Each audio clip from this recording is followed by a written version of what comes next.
Hello, everyone, and welcome to the panel. My name is Karl Blumenthal, and I'm here, mostly to introduce you to my colleagues and co-authors, Peggy Griesinger, Julia Kim, Shira Peltzman, and Vicky Steeves. For the better part of 3 years now, we've been conducting a study into how different information and memory institutions organize their digital stewardship work and why we observe there's a high and rising dissatisfaction with that organization. You can find that summary of our findings in the latest issue of the Journal of Contemporary Archival Studies under this title, What's Wrong with Digital Stewardship?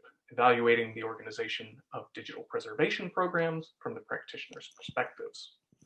Our study was inspired by the NDSA staffing surveys, which were published in 2012 and again in 2017.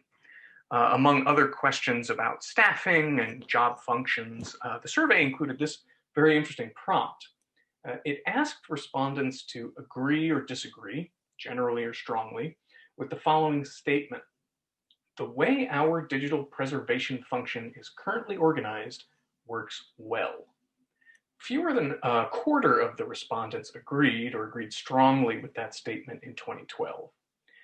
Plurality of 43% couldn't say either way. Well, 5 years later, more minds have been made up, and while the positive responses remain at around 1/4, by then people who disagree or disagree strongly with the idea that their digital preservation work was organized well climbed up to more than 45%, nearly half. Vicky will explain how we recruited our own study group, but the spoiler here that I have to share first is that they felt similarly when we interviewed them in 2018. Still, fewer than 30% affirmed that the work was organized well. About 43% of this group disagreed. So this gave us an opportunity to ask, well, why? And it required us to answer two questions, really. Since the staffing surveys don't probe here with more follow-ups, we had to ask, well, number one, what does it mean to organize the work well? I.e., what mental measurements does one make when they answer a question like that? And two, how then do they fail? Are there consistent ways that programs come up short that we can identify? Now, we deviated from the NDSA precedent at the outset here by framing our study around digital stewardship rather than digital preservation per se, because we wanted to talk about the work in its broadest context. Still, it was relatively easy to answer that first question with the input of our study group.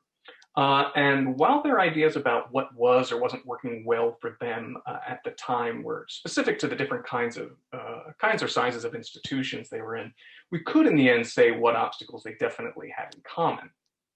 Number one, good digital stewardship is active and lifelong, meaning that the practitioners consider them successful if they're still actively doing their jobs well into a future that enjoys the same kind of access that they do. And they're up to the challenge, meaning that they don't doubt that they can achieve that goal with the expertise and the knowledge and the resources that they've cultivated. This isn't really a technical problem to them so much as it is a social one, starting at the top. Leadership's idea of long-term may be 3 to 5 years on a grant or software development-sized cycle. And as a result, practitioners have to advocate constantly for the bare necessities to perform their duties in between special projects or sprints. In this way, digital stewards find themselves to be kind of disempowered change agents. Professionals with autonomy to define their roles in absence of direction, but little formal authority to make permanent changes. That authority goes further afield from merit and evidence, the more complex and hierarchical your bureaucracy gets. And of course, the stricter the power relationships, the more actually falls into the gaps. The emergent areas of practice with no top-down controls yet end up being governed by some old cultural defaults, principally white supremacy and misogyny here. Now, lest that sound all too gloomy a conclusion, I just want to underline that the positive corollary here, what's right with digital stewardship is that practitioners are happy with the organization and the direction of their work in direct proportion to the authority that they're delegated to see it through. Those kinds of confirmations from the stewards in our study that do enjoy that kind of trust from their leadership really put a fine, clear point on it. But to dig much deeper into the detail, though, I'm going to turn it over to Vicky to introduce how we conducted that study and to kick off a conversation with the co-authors about our findings with illustrations from pseudonymous quotations out of the corpus, some questions for one another, and we hope you'll join us with questions and observations that we can address in real time over in the chat. Our study uses a transcendental phenomenology approach, wherein we analyze the textual descriptions of our participants' lived experience, like the transcripts of our conversations with them, in order to reach a structural description of those experiences in terms of the phenomenon being studied, which in this case is their increasing workplace dissatisfaction. So this centers participants' collective experiences, that is, what they have in common, as a basis for forming conclusions about the phenomenon, so as a basis for understanding why they're so dissatisfied. We wrote a standardized in-depth interview template to sort of structure our data collection and recruited 21 participants via email based on the following criteria. If they were currently working at a member institution of the NDSA, the National Digital Stewardship Alliance, their geographic location across the USA, because we wanted to get an even distribution, or as even as we could, their organizational role, so like their status in an organization, again, to get that distribution, and their length of time in the profession. We used a mix of quota sampling, so like looking at the percentage of each types of institution in the NDSA and trying to recruit along those lines, and also convenience sampling, which is sampling at convenience. So when we had the choice of a underrepresented candidate or not, we would choose the underrepresented candidate. We used a survey tool, Qualtrics, to ensure that everyone got consented to our study and retained a copy of their consent for their records. We then scheduled each participant with 2 team members present for each interview and conducted them via Zoom. So given how sensitive the subject matter being discussed is, we redacted and asked our participants to vet and redact further their transcript. After that, we analyzed the transcripts using an open coding approach with Taget, a free qualitative analysis tool. Oh, and all of our supplementary material is publicly available at the qualitative data repository, and access to transcripts is by request only. So this coding process identifies specific phrases as evidence, and then we assign those phrases that represent larger ideas that can then help us understand our participants' perspectives. So this panel is structured around those larger themes and ideas, and then the conversation within those themes and ideas will be guided around quotes from our participants that really encapsulate the core of what we're saying. So I'm going to kick us off with our very first theme, which is that good digital stewardship is active and lifelong. We wanted participants to first define digital stewardship so we knew where their perspectives were situated and how they thought about their work. It's unsurprising that many of them anthropomorphize the job, like Kabi, who you see here, who said digital stewardship to them is the care and feeding of assets over time. Angel, who's a digital steward at an academic institution, underscores this by saying, really, from my perspective, digital stewardship is more about the active management of digital content over time. So storage is one component of that, but also metadata, of course, and the organizational structure that supports it. So policies, workflows, that kind of thing. So we know that stewards focus on the long game, but often they're measured against short-term oriented metrics. So how do stewards focus on the long game, sort of clash with these measures of success often used in GLAMs? What do you think?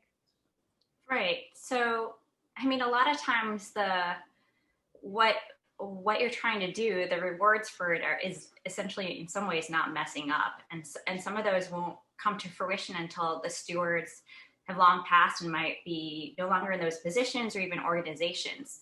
So the sort of external motivating factors for doing that aren't there, nor is there much understanding necessarily. So there just isn't that sort of, it's not organizationally supported fundamentally. And I would say too that, you know, it's a familiar concept to all of us, but digital preservation is at its core basically maintenance. And it's been very well established that maintenance typically isn't something that's really been rewarded. Typically, it's not flashy, it's not sexy, it's not like a big kind of flashy banner initiative that an institution really has an easy time garnering like attention and sponsorship and donations for. So I think that's part of it too. I think it can also be difficult to turn that into the types of things that people who are tenure track or faculty need to produce to show that they, that they deserve promotion or tenure. It doesn't necessarily lead to a lot of publications, or the work that you do can take so much of your time that you really are just constantly doing the operational work and don't have as much time as people in maybe other areas do to focus on scholarship and research. So I think that all underscores that maybe the measurements of success, like academic citations or the dollar amount brought into an institution, things that are really meant to measure like short-term outcomes, like was this money used well for a project? Maybe those aren't really indicative or a good measurement at all for the type of work that, digital preservation is oriented for, because the assessment has to be ongoing. Like Shira said, it's about maintenance, it's about the long game, and like, how is that measured right now? It's not. We do some benchmarking maybe, but yeah, it's all about the in academic currency, a citation, or in the nonprofit world, number of dollars. So I think that's a big just problem with the mental models too that go behind metrics and assessment for these initiatives. And I just kind of wanted to throw this little, a little bomb out here and just say, can digital preservation even be successful under capitalism? Is that even possible? And it's like, obviously, that's a pretty big question, and not something we can answer in this panel. But I think it's something that you sort of come out of our paper thinking, like, is it even possible to be successful in digital preservation to the degree we want under the strictures of capitalism? I think that's actually a perfect segue to our next theme, because our next theme sort of underscores practitioners in a way that I think will shed some light on this very issue. And our next theme is that practitioners are up to the challenge. We have chops and we can use them. Hayden, a digital steward at an educational institution, says, we get things done. Whereas anything that has to get to kind of at an executive level, like I was saying, I tried to pass a digital preservation policy. That's where it gets too bogged down. So this brings me to sort of the core of my question, which is, are digital stewards able to do the job as well as they'd like? I think this quote echoes many of our participants who sort of felt that they were constantly being told no and being held back. But are digital stewards able to do the job as well as they'd like to? Definitely not. But this was for a number of reasons. I would say that there were several consistent themes throughout. In certain cases, it was because of a lack of resources. In other situations, it was because the resources may have been there, but just leadership wasn't supportive at all. Again, in other cases, there were structures like hierarchy or silos that kind of exacerbated these things. And we'll talk more about those, but I would say that it was very consistent among the practitioners we spoke with, that they felt really able to tackle this work, but they were being prevented from doing that. Many of the digital stewards actually echo this in a lot of ways in the data set. So if you actually look, there are a lot of responses, especially as they elaborate about their levels of satisfaction or often dissatisfaction with their organization and the structure and leadership. Yeah, that's a great point. And I actually think that leads us perfectly into our next theme, which is that leadership has not made a long-term commitment. When we asked about what makes a digital stewardship program successful, one of our participants really embodied this by saying, quote, administrative support is a huge one.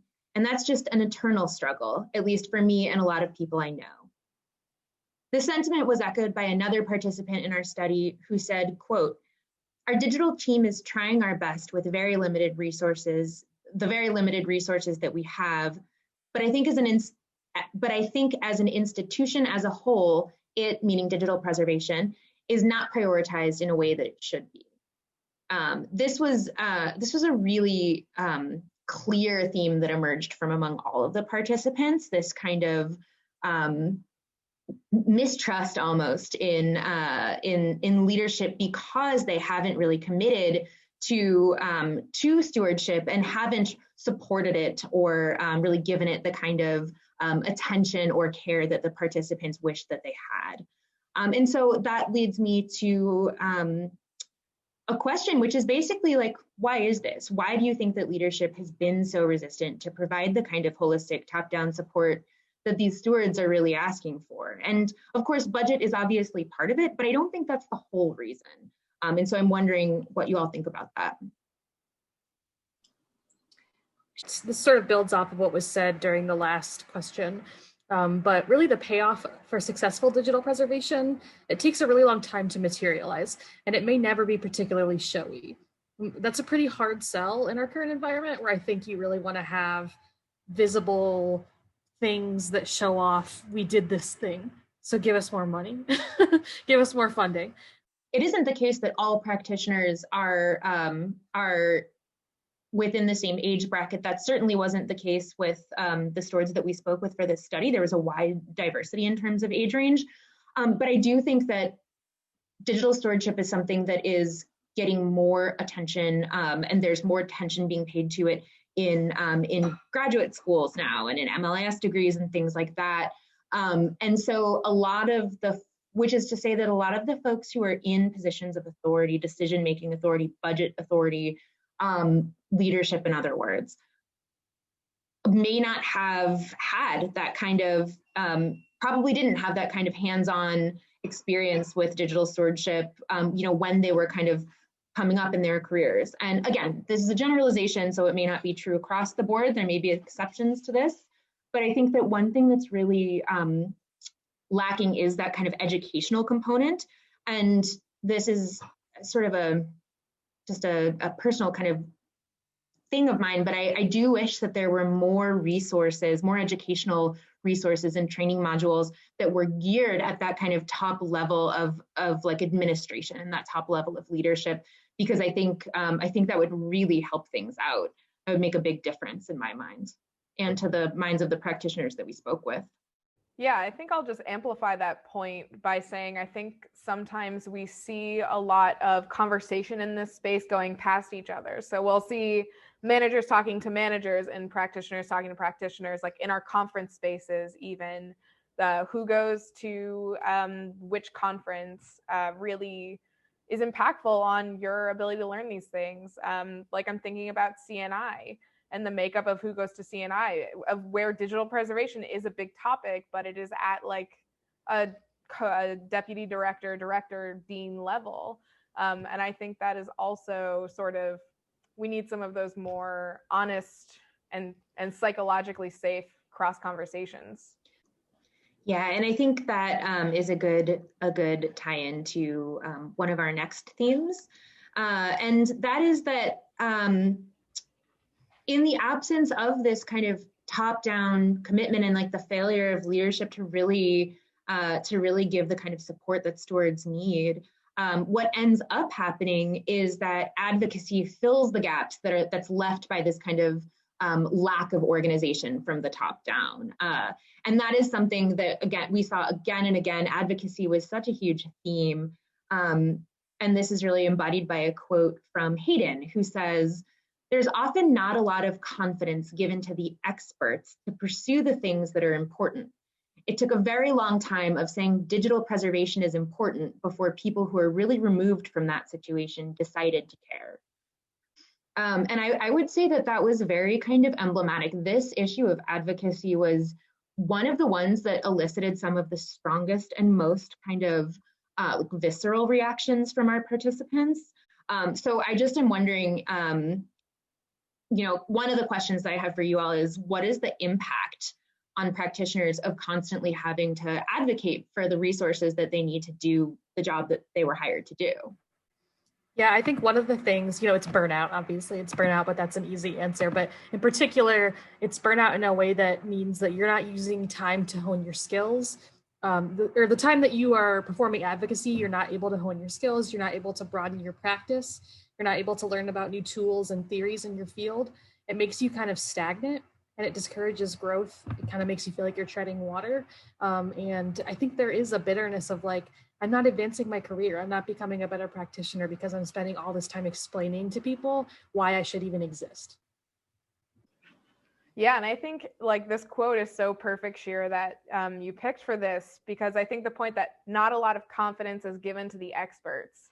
So it's not only that you've hired me to do this job, you think I'm good enough for this job, but now I'm here and you're not listening to me and you're not advocating for me and I have to do it myself. So on top of my 40-hour a week or however many hours digital preservation job, I now have added time, added emotional labor, added responsibilities that really hinder. And I think that was echoed among many of our participants. And it's often a fight for survival. If I don't advocate hard enough, my job goes away. And that is also a really complicating component. And I think goes back to Peggy's point about operating under capitalism. Yeah, I think what you say is exactly right. And that's made even more frustrating by the fact that like they are the experts, they're the ones with all this knowledge, but it just isn't being absorbed or accepted or paid attention to. And I think that really led to a lot of practitioners asking almost rhetorical questions during our interviews along the line. Like we had one practitioner who asked verbatim, is there a point to having a policy if you can't enforce it? And I think that's so key. And that kind of just like, what is the point of it all? Like that sentiment was really widespread and something that did kind of elicit some of those really strong feelings that I brought up earlier. And just to make sure that this is clear, I think another thing was that a lot of the practitioners identified this as not something that they felt that their colleagues had to do. So they would point to, I remember in particular one middle to senior archivist who said, this is not asked of the reference staff, that what I need to do constantly to explain myself and to give reasoning as to why I'm making this decision or I'm going with this system and so forth. So I think all this is leading to another 2 points that we made in the paper, and they're both related as a lot of these points are, but one is that autonomy without authority is often the case with most of the stewards, and that hierarchical organizations exacerbate stewards' lack of authority. By what we mean by autonomy and authority, I think, when we ask these questions, a lot of stewards says, yes, I can, sort of have day-to-day control of my job, and I can make essentially maybe ad hoc decisions as things happen. But the idea of any sort of systematized, organizational-wide, or even division-wide policy, or being able to enforce that policy was not sort of given to them. And then it's very much related to the way that a lot of the organizations were organized under these sort of functional sort of divisions. When DigiPres obviously has to happen across divisions, whether the steward is in an IT type division, a curatorial division, or in a policy-making division, there has to be, for it to be functional, some sort of coordination across all of it because of the systems and policies should be consistent, right? So I'm just going to go ahead and read 3 of these salient quotes. But again, the data set is really rich with interesting stuff here, so I encourage you to go into it. So first we have from Lonnie, we have these 3 positions that kind of have digital preservation in their jobs, but then we have a committee that is really responsible for it. None of these 3 positions has any direct authority or responsibility of digital preservation at large. Another quote from Samson is, the key model we have here in our current program that may be a little bit different is the reporting lines aren't as important in our context. In other words, one of the most effective ways of finding a way to work in the environment I work in is to influence without authority, which is, in other words, being able to show people that it's kind of in their best interest that they collaborate on something with you. So you may not like be the supervisor that says, I need a metadata template, but you know, you can essentially drive the conversation. And then lastly, a quote from Gabby that I think ties it together succinctly. We have a lot of, we'll ask for your opinion, only to make it apparent that you're wasting your time. At the end of the day, it's other people making the decisions. Again, it's hard to not hear the tone when I read that out loud of sort of the bitterness of this. And this is somebody who is, you know, double-digit years, senior, a lot of experience in different areas. And yet they're saying they're being put through this effort of being, you know, asked and solicited. And yet that authority ultimately isn't given to them and it's dismissed. So I just want to jump into some of the questions. So for example, I'd be curious to hear what we've all gleaned from the interviews around that tension around high-level digital standards and guidelines, and then the sort of processes and practices for stewards on the ground, sort of how, from a stewardship perspective, from our interviews, how relevant some of that was. That first quote that you read, I think, really encapsulates this idea that, you know, that there's like people that do the work, but somehow no one has any authority to make actual policy decisions about it. That was very common. That, to my mind, and among the interviews we did, was really a major source of that frustration and that tension. Yeah, I think that's a really good point, Shira, and it makes me think about how few of our participants had control or even knew what their budget was for their department. So we would ask straight up the question, do you know what your budget is? Do you help contribute to making your budget? And most of the time it was a solid no. People had no idea how much money was allocated to their program. So yeah, they're being told to go do digital preservation, but at the same time, they aren't given the authority over a budget to be able to bring their program to fruition. They aren't being given single or even departmental authority over how it gets run. So I think those top-down mandates are also very frustrating because, as we've established, we're not in fruitful as a field conversations with management and administration. And so I think all of these sort of contribute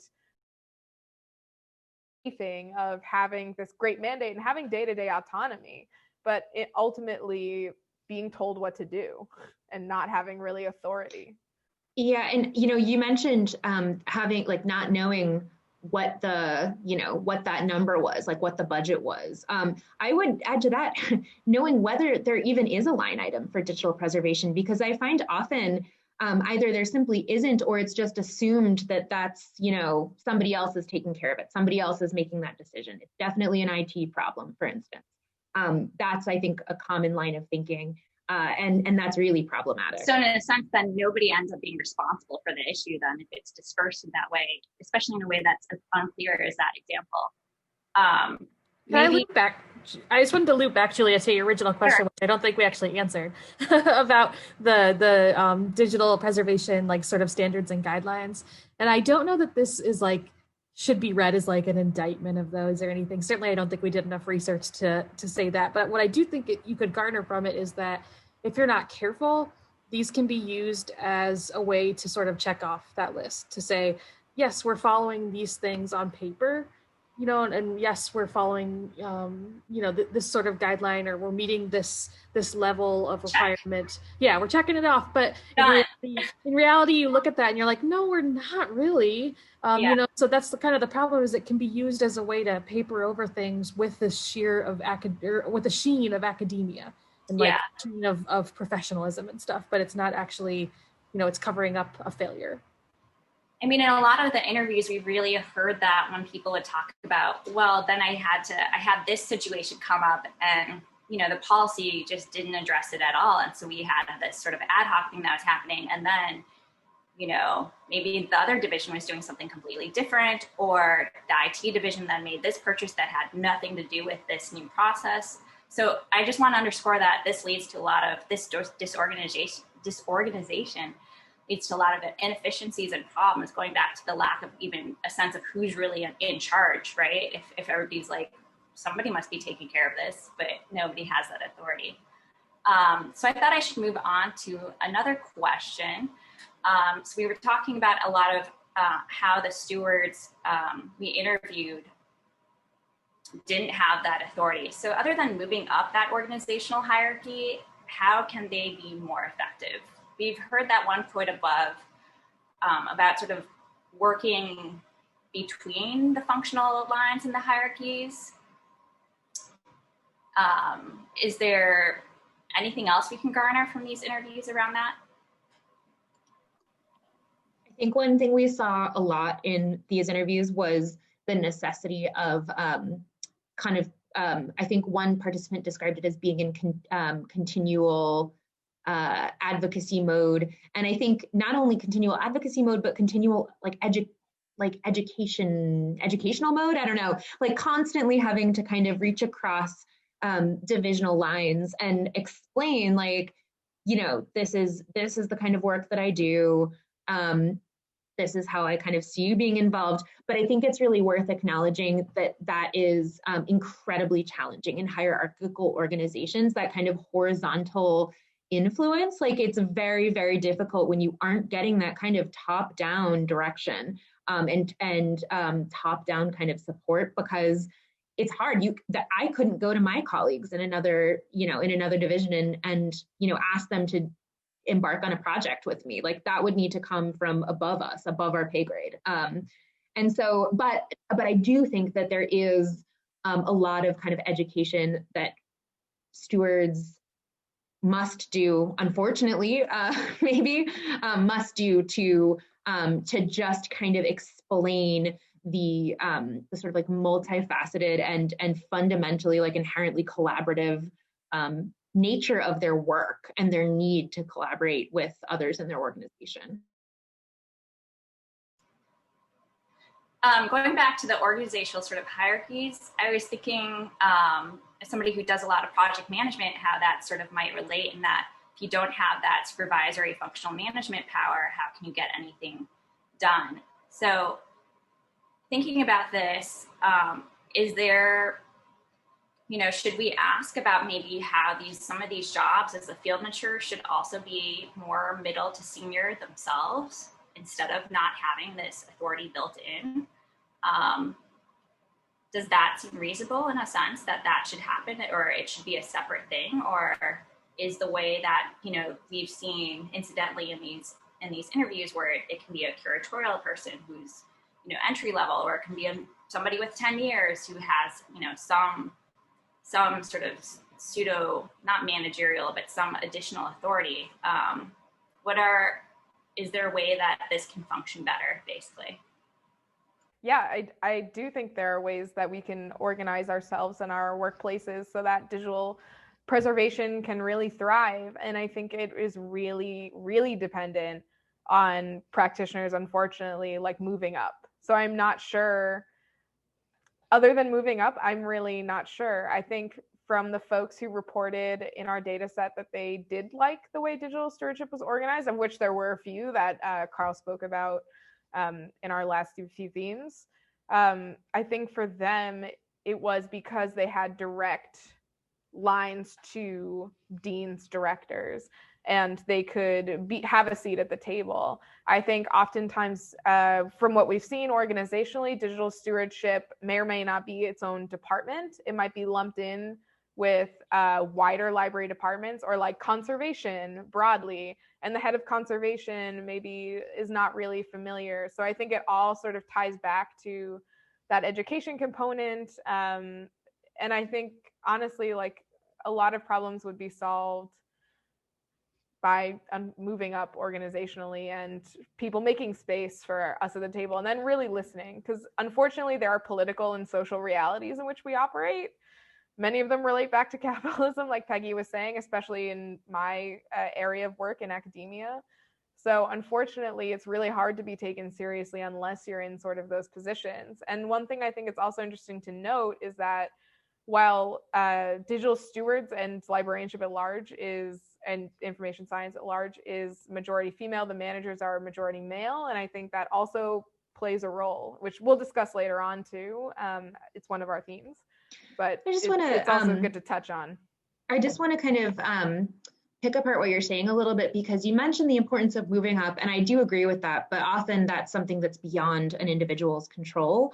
But for me, one of the major takeaways was the extent to which stewards were effectively disempowered, and the extent to which stewards lacked so much decision-making authority, and didn't have the ability to make policy or to make budget commitments and things like that. And I think that there's no easy answer here in terms of making this happen like from the bottom up, but one of my greatest hopes is that anybody reads our paper, someone out there somewhere reads our paper and understands that one of the most important ways that they can empower stewards is to give them that kind of decision-making authority and let them have really like ownership for digital stewardship at their organization. And to me, what that means is decision-making authority, the ability to enforce policy, to set policy and enforce policy, set, implement, and enforce policy. And so how you get that, again, difficult because it is sort of a top-down thing, but I do think that would make a big difference. So building off of these questions around structural change, we'll turn to our last theme, which is that these cultures maintain discriminatory systems of privilege. So at the end of our interviews, we asked participants whether they felt demographic factors such as age, gender, and ethnicity had affected their answers to the questions we'd asked them. All but 2 said yes, and even those 2 who said no, they didn't think it had affected them, eventually went on to describe situations where they were like, oh wait, yeah, I can kind of see how this affected me in my particular situation. So the types of issues brought up by our participants included things like living up to a model minority ideal, having to perform whiteness and masculinity to be taken seriously or to have decisions accepted, and issues where there were very open displays of outright sexism and racism that seemingly went unaddressed by administrators. These sort of issues, especially this idea of having to perform masculinity or whiteness, is reflected in this quote from Raleigh, who says, "I work with a lot of really well-meaning guys who desperately hope that they're not part of the problem, but it's something that just kind of happens, you know? Like I'm in the faculty meeting and they defer to my male colleague about whether something is feasible or not." So one question I want to ask is, we asked and we heard a lot from our participants about gender especially, but we missed some other areas of diversity. And I'm wondering, what are some of those areas that we missed and how might those complicate this picture of a discriminatory system of privilege? Yeah, so I'll say off tops, methodologically, like you said, we asked only about a very small subset of one's demographics. We did not ask about things like, we did not ask questions about neurodiversity, disability, sexual orientation, national origin even. They just had to be working in the United States at the time of our study. So I think there are lots of factors then, like intersectional parts of people's intersectional identities that were not captured and were not asked about as a direct part of this study.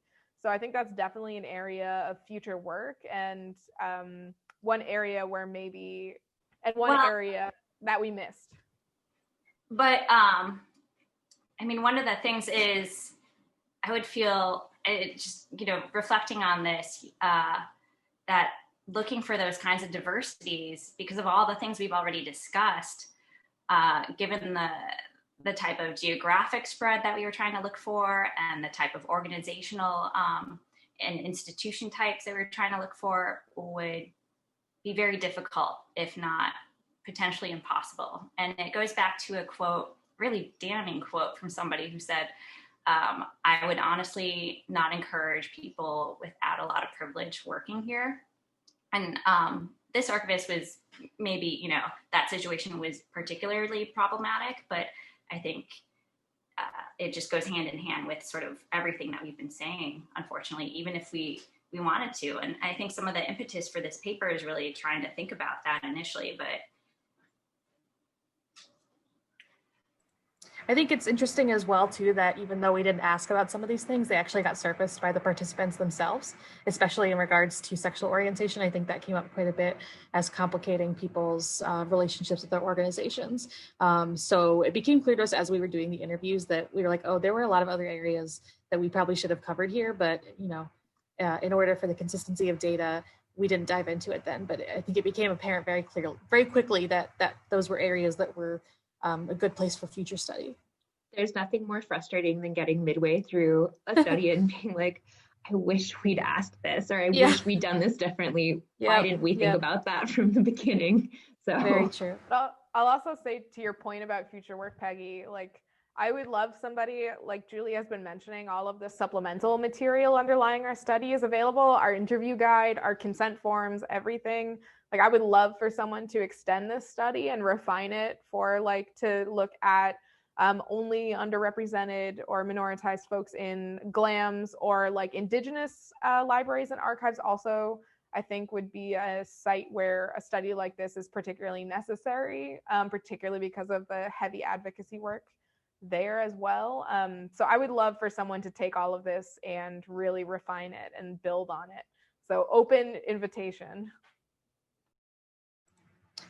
And that kind of moves us onto our second quote from this theme, which is from Maji, which is who says that it would be nice to see the organization shift to be one that understands the value of having a diverse workforce. So this is expressing a sort of, I think, a common hope, maybe a common wish without a hope that doesn't have a lot of hope behind it, maybe would be the way to say it. There was a sense of like, I would love for this to happen, but I'm not going to hold my breath. But there was also a sense that as a young discipline, digital stewardship might kind of be able to avoid some of the pitfalls of established disciplines where discriminatory norms and practices have really been entrenched into the culture, and they're really difficult to uproot. And the people who are in power are very entrenched and are unlikely to change their ways if they're some of the people who are causing the problems. Based on that, what are some of the opportunities that digital preservation offers as a young discipline to avoid falling into old discriminatory patterns and systems? I can start. I do think that the sort of fundamentally collaborative nature of the work might, if that is kind of happening, if the work is happening that way, that might serve to kind of mitigate some of the like coalescence of authority and privilege. Like, I think, I've seen certainly at institutions before somebody who has, been there forever and is really powerful and has a lot of that kind of like cultural cachet at an organization. If you are fundamentally working across lines, maybe some of that gets dissipated. Some of the concentration of that sort of privilege, in a sense, might get dissipated, and there might be room for more people to have more seats at the table.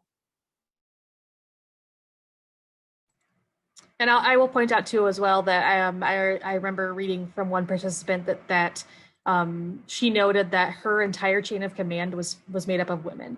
And that was a marked difference from other departments in her organization. And she felt that it contributed to a much better culture, a healthier culture, which is not to say that, a management team made up of women is going to be inherently healthy, or one made up of men is going to be inherently bad.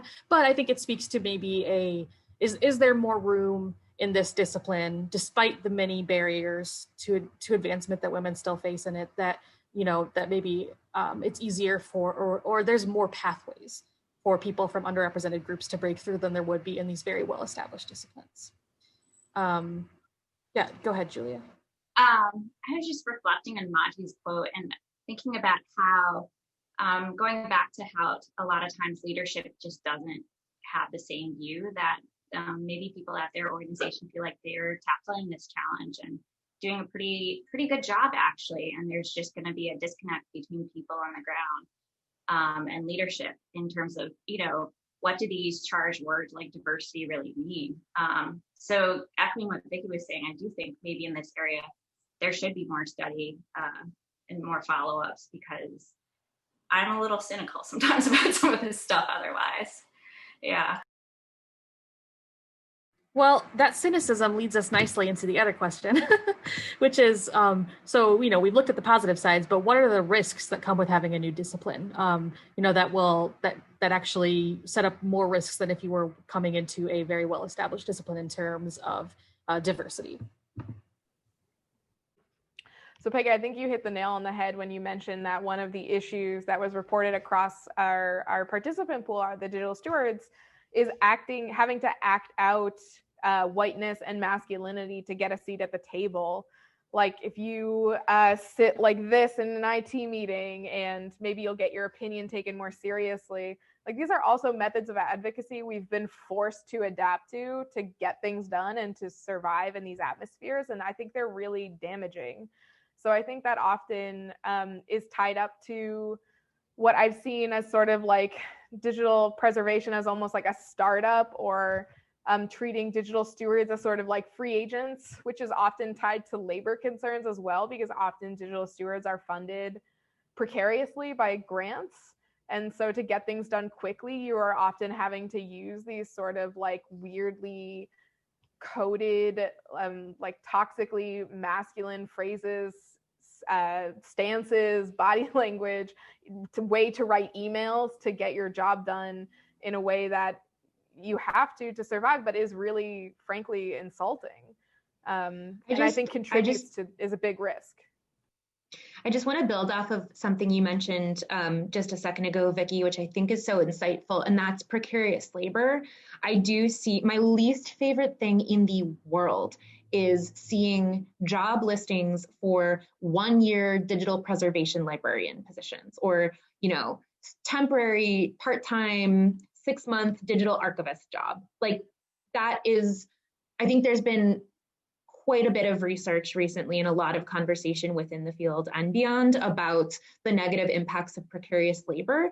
And not only that, but not only the negative impacts on practitioners and the organization, but specifically the way in which these precarious positions really reinforce and contribute to white supremacy in institutions. And I think that that's something that, as long as we have these kinds of positions, like it's going to privilege white people to get them for sure.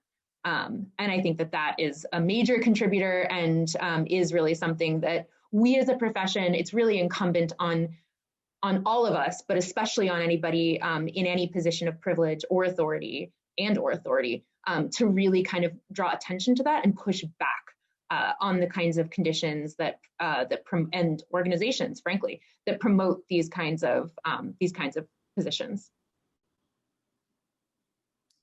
I guess building on that, yes, it's on us, but I hope that there are some managers and people in positions of power who are also listening to this, who can take on some of this responsibility off the shoulders of the archivists and stewards. That we're preaching. I'm sure a lot of this is known, but unfortunately, the people in power who can make that happen, I'm not sure if that message is always getting through. So once again, it's another part of our job. So. Yeah, it's just more advocacy. More advocacy. More advocacy, yeah. What are we doing right here? What are we doing? And I want to go back to that sort of like idea of acting out an identity, because I think it interferes with our ability to do our job in interesting ways that Shira has talked about, but also that Julia, you've brought up in a different context when we were talking about this paper that really stuck with me, which is we were talking about our paper, and an audience member at this talk was like, I often have to teach, library workers how to use Excel, and yet I'm supposed to trust them with some digital preservation enterprise system work. To which Julia replied, "Give me a test," which I absolutely love and adore, but also it's completely gatekeeping. And we have to constantly reaffirm in like these heavily masculine, frankly, like spaces that require us to act out masculinity to get the resources to do our job. Absolutely. And I think one of the reasons why it was like, if they could just give me a test, at least that gate would be more visible. So I wouldn't have to have these sort of conversations about, well, this dude tried to explain how to use Excel to me, like I haven't been using it for 10 years. Basic fundamentals where I'm like, how is this not clear from reading, one's job position description or something? So building that in somehow. But obviously there's a dark side and a negative side to all of that. So I think that's probably all the time we have. We'll find out in the editing bay later. But I want to wrap this up by just kind of turning the questions around to the audience, hoping that we can carry on this conversation after you watch this recording and think about, now that we've given an overview of the roadblocks and challenges, what can we do to address this in our organizations going forward? So what are ways that we can make actionable changes in our organizations? Understanding the level of power we have is limited. How can we work together to make our communities better? Or is it even good to put that on us?